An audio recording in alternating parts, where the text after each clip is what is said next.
ಆದ್ಯಪಾಡಿ ಆದಿನಾಥೇಶ್ವರನ ಮೂಲಸ್ಥಾನಕ್ಕೆ ನಾನೀಗ ಹೋಗ್ತಾ ಇದ್ದೇನೆ. ಆದಿನಾಥೇಶ್ವರನ ಮೂಲಸ್ಥಾನಕ್ಕೆ 300 ಮೆಟ್ಟಿಲುಗಳಿವೆ. ಸಾವಿರಾರು ವರುಷಗಳ ಹಿಂದೆ ಬೆಟ್ಟದ ಮೇಲೆ ಶಿವನ ಗುಡಿ ಇತ್ತು.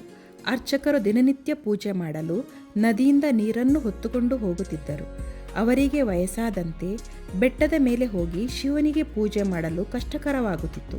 ಆಗ ಅರ್ಚಕರು ಸ್ವಾಮಿಯ ಮುಂದೆ ಪ್ರಾರ್ಥಿಸಿದರು, ದೇವರೇ, ನದಿಯಿಂದ ಬೆಟ್ಟಕ್ಕೆ ನೀರನ್ನು ಹೊತ್ತುಕೊಂಡು ಹೋಗಲು ಕಷ್ಟವಾಗುತ್ತಿದೆ. ನಾನು ಅಭಿಷೇಕವನ್ನು ಮಾಡಲು ನೀವು ನದಿಯ ಬಳಿಗೆ ಏಕೆ ಇಳಿಯಬಾರದು ಎಂದು ದುಃಖದಿಂದ ಪ್ರಾರ್ಥಿಸಿದರು. ಭಗವಂತ ಅವರ ಪ್ರಾರ್ಥನೆಗೆ ಸಂತೋಷಪಟ್ಟು ಅವರ ಕನಸಿನಲ್ಲಿ ಬಂದು, ಭಕ್ತನೇ, ನಿನ್ನ ಇಚ್ಛೆಯಂತೆ ನನ್ನನ್ನು ಕರೆದುಕೊಂಡು ಹೋಗು, ನಾನು ನಿನ್ನನ್ನು ಹಿಂಬಾಲಿಸುತ್ತೇನೆ ಎಂದು ನುಡಿಯಾಯಿತಂತೆ.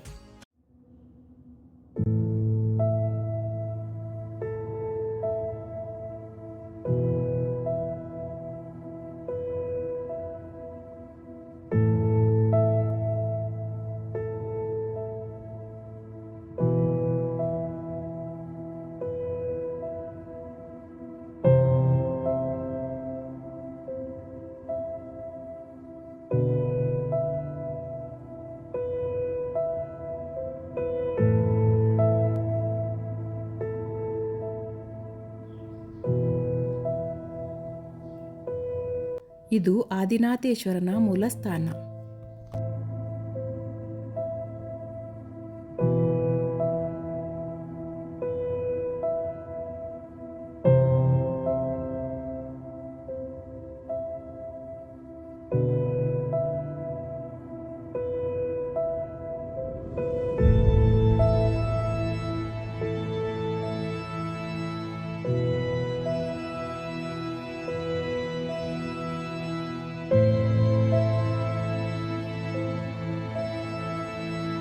ಅದರಂತೆ ಅರ್ಚಕರು ನಡೆದುಕೊಂಡು ಹೋಗುತ್ತಾರೆ. ಶಿವನು ಹಿಂಬಾಲಿಸುತ್ತಾ ಬರುತ್ತಾನೆ. ಅವನ ಹೆಜ್ಜೆ ಶಬ್ದ ನಿಂತಾಗ ಅರ್ಚಕರು ತಿರುಗಿ ನೋಡುತ್ತಾರೆ. ಆ ಸ್ಥಳದಲ್ಲಿಯೇ ಶಿವನು ನೆಲೆಯಾಗುತ್ತಾನೆ. ಆ ನೆಲೆ ಊರಿದ ಸ್ಥಳವೇ ಆದ್ಯಪಾಡಿ ಆದಿನಾಥೇಶ್ವರ ದೇವಸ್ಥಾನ. ಅಸ್ತಮ, ಉಸಿರಾಟ ಸಮಸ್ಯೆಯಿಂದ ಬಳಲುವವರನ್ನು ಗುಣಪಡಿಸುವ ಶಕ್ತಿ ಈ ದೇವಾಲಯಕ್ಕಿದೆ. ಭಕ್ತರ ಮನದ ಇಚ್ಛೆಯನ್ನು ಪೂರೈಸುವ ದೇವಸ್ಥಾನ ಆದ್ಯಪಾಡಿ ಆದಿನಾಥೇಶ್ವರ ದೇವಸ್ಥಾನ.